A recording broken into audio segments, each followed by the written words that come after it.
Back on the Toffee TV, it is the match preview. Everton versus Liverpool. The last ever Merseyside derby, Premier League Merseyside derby. Have to say that, don't we? Because the FA Cup. Last ever Premier League Merseyside derby at Goodison Park. I don't like derbies, it has to be said. No.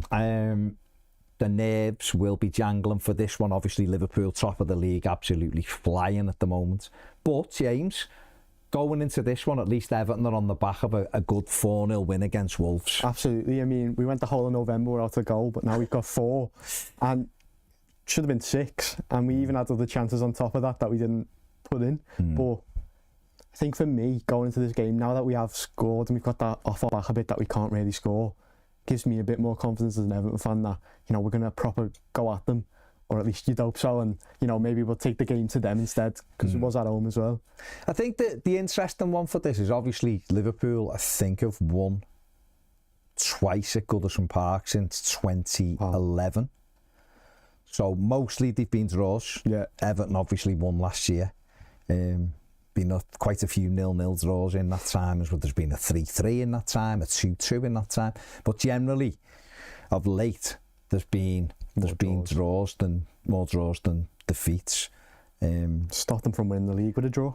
We did. But obviously, since 2016, the only one they've won was Rafa Benitez one. He beat us 4-1. And that wasn't great that night, obviously. But don't count that one. Rafa threw it. Yeah. But they are a really, really top side. They're so dangerous in the final third. Yeah. Whoever they choose, they've got 6 players. I know Jota's injured, I think, at the minute, isn't he? But they've got Gakpo and Diaz. They've got Nunes, who hasn't really hit it this season, but he's still a threat. He's a threat, isn't he? You know, and even in midfield as well, they keep picking up goals everywhere. And they've got Salah, who's just incredible, isn't he? And he's always seems to be Liverpool's talisman. We'll look at him a little bit later. But going into it, because they've just played Newcastle and let 3 goals in, and obviously, certainly the third goal was really poor. Everton are so strong on set pieces. I mean, the other night we scored 3 goals of our 4 were set plays, and we had another one disallowed. And seeing the way Kelleher decided he just couldn't be arsed catching a ball and sharp, but it was a weird thing. Does that give you hope that might be an avenue of success for Everton in this game? Absolutely. I mean, as you said, against Wolves, 3 of our goals were set pieces, and the other one was winning the third ball or something from a set piece. So I'm going into it loads of confidence, especially if you consider last year Calvert-Lewin's, the second goal was a header off Calvert-Lewin, wasn't it? Off a corner, yeah. In fact, both goals are off set pieces. I know it was Branthwaite's one was a reaction, but it was a free kick killed him. So both goals came from set plays last season. And so we've got a record, a bit of a history of scoring set pieces against them. They're weak at them at the minute, so I don't see how Everton can't be confident going into this that we can get at least 1 or 2 goals from it. I mean, that's mad, isn't it? Given before the Wolves game, we hadn't scored. You know, we'd had 1 goal in whatever many games it was. We hadn't scored in all of November, like you mentioned. I mean, the reality is, I think, if both teams play to the full potential, they should win, because what are they, 7 points clear at the top of the Premier League. They've won 11 out of 13, 14 games, 2 draws and a defeat, haven't they? So they are a top side. We know that. It could go the other way, and if they click, they could beat us. But the last ever Goodison derby, do you think how much do you think that'll play into it, or do you just think once they get on the pitch, players aren't thinking this is the last ever one? Do you think there'll be definitely be a part of it? Yeah, okay, good. Because you've seen, you know, we've been in bad form and the derbies came around, and then there's that more of a boost. You know, whether it's, you know, the likes like Seamus Coleman or someone reminding people of how important it is in the changing room, or just seeing the fans be more up for the game. I think if you're a player and you're going into the derby and it's the last one, you want to end it on a high. And if you look through the Everton team, there's a few players who have been here for quite a while now who will definitely know what it means to the city and the people. So you want to end on a high, and also that statistic of us both being on the same amount of wins at Goodison, you want to end it in our favour, don't you? And that's just the added extra motivation. I think the thing, what I find interesting with it is that, do you think that, you just said it there, players will understand it now, do you think that win in April will have really opened some of our players' eyes to, like, oh my God, these, like, the crowd, like, how much they love you when you win a derby, and that'll be like a muscle memory for them going into it? Yeah, absolutely. Well, you hear it a lot, don't you, when they say, like, they don't really realise how big until you come into the city and then you see how it just, everyone's engrossed in it. And I think, you know, each year you see Coleman's rallied the troops up and let them all know, and just, you hope he does that again, and then we go out and we really put our all into it, because, as you said, I mean, I know it was 3-3, but there was definitely weaknesses with Liverpool, and hopefully you can try and exploit them, and it just so happened their weaknesses just so happened to be our strengths. So you'd hope we can get something from it, and maybe that's just me being too positive because we just won 4-0, but I'm hoping for the best. I'm going to be positive with it. You've got to, haven't you? Because we could sit here and say all the reasons why. We've moaned enough on it. Well, no, but we could sit here and say all the reasons why they should win, and a neutral would sit here and go, Liverpool will win because they're better, or they've done this, or they've done that. But derbies aren't like that. I mean, listen, again, we could be sat here doing the final word on Monday and it's ended 3-0 to Liverpool and we just couldn't get it. But that's life. But we've had a win, and we've got to be positive, because we're going into it like a really difficult run of fixtures, aren't we? We've got Liverpool at home, Arsenal away, Chelsea at home, City away. They're not the kind of fixtures you'd handpick, are they? Yeah. So it's going to be really tough. We know that. I want to just talk about Liverpool for a minute, given that it's a preview. Arne Slot's coming. Now, I've been surprised how well they've done. I thought there might be a little bit of a hangover from Jurgen Klopp. Klopp was incredible for them. They loved him, they idolised him, and he's moved on. And I know Slot done really well in Holland, but I'm surprised how well they've done. One of the things he's done is he's give Liverpool more control, I think, in games. I think with Jurgen Klopp, they were a little bit more chaotic, and that was what... That rock and roll football. Yeah, exactly. And, you know, it made it difficult. It was heavy metal. For them. Heavy metal, sorry. Heavy metal, not rock and roll. That's something else. Yeah. Maybe that's dice. It was chaotic. It was fast, and particularly when they had Firmino, Mane and Salah, it was horrible. Like, they just swarmed all over you. But Klopp did have that. They were brilliant and they got results. Of course they did. But it was a bit chaotic, and I think sometimes in that chaos you could catch Liverpool. What Slot seemed to have done this season, and okay, Newcastle showed that if you get at them, I've got Isaac, who's brilliant, but it showed if you get at them, you can cause them problems. He's given them that element of control, I think, where they're still doing the things they're very good at, which is the front play. But at the back, they've been a bit more controlled than in midfield. Gravenberch has been really good for them in midfield.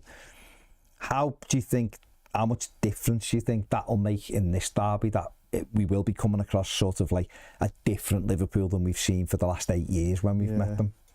I think because we give the ball up anyway, don't we? You know, against big teams, we sort of go, we don't want it. They can have it and we hope for the best. Yeah. Well, I think, like everyone, I'm surprised as well about how well Slot's filled Klopp's shoes. And I think they have added that sort of solidity to like back line, and they look much more composed, but they also attack at the right moments and use the sort of chaotic football brand that Klopp had at some points. But it is going to be different, but I'm hoping that, you know, they've had a few injuries in their back line. You know, Konate's injured, Bradley, Tsimikas, and I think I'm hoping that shuffle in the back line and sort of switching partnerships and stuff, that Everton will be able to capitalise, that they don't really know each other as well. As you know, Konate's been amazing this season, so he's a big miss for them. So I'm hoping that Everton will get a chance with that, but I'm not too sure. And then obviously the midfield, they haven't got McAllister. Yeah, who's a big blow, big miss. And I think, like everyone, I'm really surprised at how well Gravenberch has done, because at the start of the season, everyone was saying out then they're having a proper established number 6 is what's going to drag them down. But he's filled the slot perfectly. And well, he was brilliant in Holland, and obviously he went off to Bayern Munich, and it didn't work for whatever reason. But Arne Slot obviously knows his quality, and he's just put him in a position where he has the ball, and he's so comfortable, and he's a good athlete, isn't he? So you're right, he's done brilliantly for them. But them injuries will be key, and I know Trent Alexander-Arnold is back with 2 assists in midweek, so we'll obviously strengthen them. But it's at the centre. It's at the centre of the pitch, though, isn't it, for them, alongside Van Dijk? Is it Jarrad Branthwaite? Did he play him? Did he play Joe Gomez? Let's have a look at the Liverpool team that drew 3-3 at Newcastle. So there we go there, and like we said, you know, he tried Quansah at right back in that one. Joe Gomez was Van Dijk's partner there. Robertson at left back. McAllister, who we know, like you just said, is missing through suspension.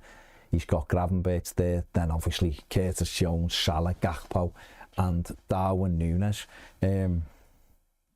they've got a lot of talented players, but McAllister will be a miss. He can't sort of skate over that. So that's a positive for Everton. And again, like you've just said, the Konate thing is a big thing, because I know Dominic Calvert-Lewin done brilliantly against them in April. He dominated Konate and Van Dijk. Yeah, but he's really took a few steps this season, I feel like. But obviously he's not there. So there's definitely hope for Everton. Yeah. Without a shadow of a doubt. Our defence is going to have to be brilliant. Yeah. Because like we talked, Mo Salah is absolutely phenomenal for them. I mean, let's have a look at the Everton side first and foremost, that beat Wolves 4-0. We can talk about whether we think there'll be any changes. Obviously, Ashley Young at right back, Tarkowski, Branthwaite, Michalenko left back. He had Garner and Mangala in midfield. He done really well. The core right, the tip of that. And then obviously he had Illiman and Jai and Dwight McNeil in wide there. He's Dominic Calvert-Lewin through the middle. Do you expect any changes to that lineup for Sean Dyche, or do you think he'll just say same again? I think he'll just say same again, because I think with the likes of Salah, you know, you want Michalenko who's a bit more of a defensive fullback, and you know, he's had success with defending against Salah in the past as well. And then I think for the midfield, you know, people don't really like Decore as the 10, which is fair enough, but I think for a game like this, you want him to be pressing high, and you know, he's got that ability to drop deep, and you know, he's got a lot of energy, and he will challenge them. Yeah, so I think well, which against set plays. So I think for me, you've sort of got to keep the same team. I think in dying Dwight McNeil, people have criticised Dwight McNeil, but I feel like against Wolves, all the set pieces were him, and you know, he can find that space, that area in the box, and then sort of Everton can attack them set pieces and hopefully get some success. He's special teams, Dwight McNeil, isn't he? As in, he didn't have a good game against Wolves, but he's come up with a couple of assists from brilliant crosses, and that's what he's got. He's got time and set plays. He's really effective. The other bits of his play, he needs to improve, but for a game like this, where, let's be honest, we scored 13 goals in 35 games in 2024 from open play. 13. Mo Salah's got 13 on his own this season. Do you know what I mean? So our chief amount of goals, you just said there as well, Everton's other goal in the Wolves game was a second phase off a set piece. So you know, that's how important the set plays have been, and Dwight McNeil will be important for them in this game. And I think you're right with Decore, the height, the energy, the ability to drop in and make it a real three in midfield will get him the nod. My only fear is Calvert-Lewin's isolated them, because Liverpool will have that much of the ball, but that's the way it is, and it's up to Everton to cope with that, isn't it? Do you think it's too soon for Brozier to maybe get a chance at starting lineup? Yeah, I think so. I think he literally came on for a cameo the other night. But it was a good appearance where he did create a lot, and it was. Sort of held the ball up well. Listen, it's a great option.